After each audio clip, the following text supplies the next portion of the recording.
So, what was it about those spaces that you felt that it was necessary to mask? I feel like it's because it's very formal. Okay, so I my experience is quite different to Joy's. Like I Mm. at home I could be myself. My household, was very was very loving, but they did have very very high expectations for me and my brothers. So I felt like I'm the eldest as well, so I had a great responsibility to be, and I could be just myself at home. If I have to be honest, I could be myself. I was always the angry black girl.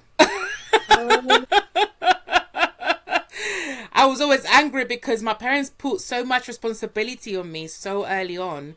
Because Mm. on top of the fact that they didn't know I was neurodiverse, I was very smart. So I always had the answers for everything. I resolved issues. I was always there to understand things and to minimize reactions or whatever. I was always very. But I feel like when I started working, that's when it became an issue.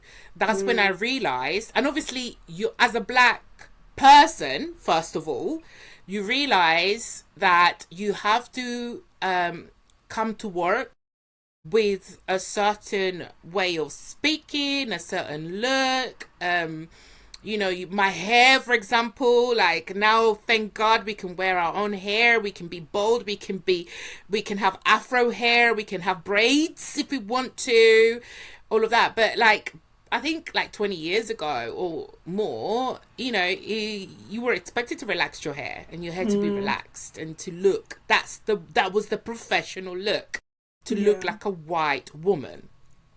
Um, so there was a lot of masking in that in my professional environment. I had to mask in large meetings, on spaces where there was strong unspoken expectations, because they don't say it to you, Mm. but it's Yeah. unspoken. You know that that's how you need to come around.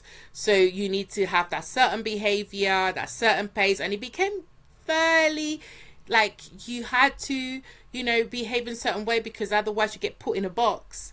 If you were assertive, you sounded like you were aggressive. If you Mm. responded, you weren't really responding. You were being what's the word? Oh my god, I have the word in my head, but I can't get it out.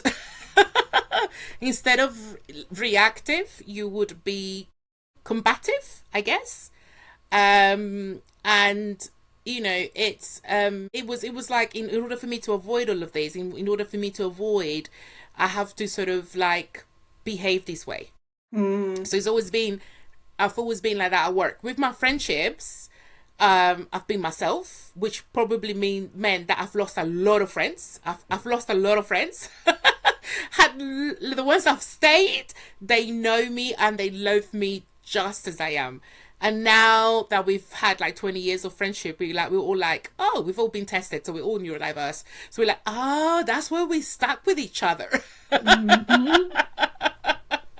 That makes Because sense. we understood each other. We understood we were Yeah. different. So yeah. ADHD Babes, the podcast, every 2 weeks on Wednesdays.